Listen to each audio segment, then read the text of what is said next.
Thierry Lhermitte était invité ce mercredi 31 mai dans C'est à vous en direct sur France 5.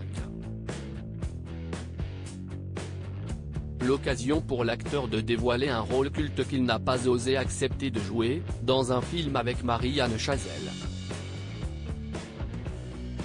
Thierry Lhermitte est actuellement en tournage de la comédie L'incroyable embouteillage comme nous vous le révélions il y a quelques semaines. La fiction prévue pour M6, réalisée par David Charon, se déroule pendant le grand départ en vacances d'été et met en scène des centaines de voitures bloquées sur une petite route. Les situations comiques et décalées qui en résultent vont mettre à l'épreuve les nerfs des automobilistes. Le casting comprend donc Thierry Lhermitte, Miu Miu, Patrick Timsit, Armelle, Vanessa Guide, Bruno Solo, Lionel Abelanski, ou encore Lucien Jean-Baptiste, et Gilbert Melki, et sera diffusé en fin d'année. Thierry Lhermitte, je vous le dis franchement, ça fout les jetons. L'acteur qui s'est fait connaître avec la troupe du Splendide était invité ce 31 mai de C'est à vous avec Patrick Timsit sur France 5.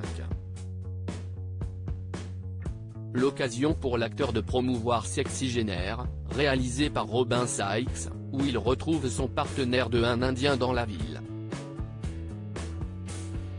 Sorti le 14 juin prochain, le film raconte l'histoire de deux amis qui deviennent mannequins seniors pour surmonter des difficultés financières.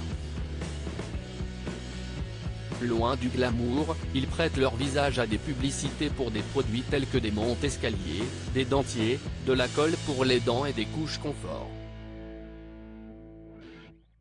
Celui qui compte 50 ans de carrière au cinéma a révélé avoir refusé d'incarner Gaston Lagaffe au cinéma.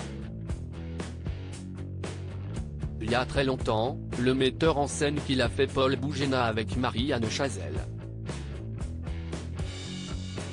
Je me suis dégonflé, je vous le dis franchement, ça fout les jetons. Si est un personnage mythique, aujourd'hui je sais pas si ça l'est toujours mais il y a 40 ans c'était énorme. Si est tout pour se planter, d'ailleurs le film n'est pas resté beaucoup, conclut Thierry Lhermitte sur le sujet. Fais gaffe à la gaffe. Une adaptation non officielle de la BD. En effet, le film Fais gaffe à la gaffe, sorti en 1981, adapté de Gaston, la BD d'André Franquin, se distinguait par son adaptation non officielle des aventures de Gaston Lagaffe. En effet, Franquin, l'auteur de la bande dessinée, ne voulait pas que son œuvre soit portée à l'écran. Cependant, il a donné son autorisation pour l'utilisation des gags et des situations de Gaston, mais pas pour les noms des personnages. Les producteurs ont alors contourné cette interdiction en renommant les personnages tout en préservant fidèlement les gags.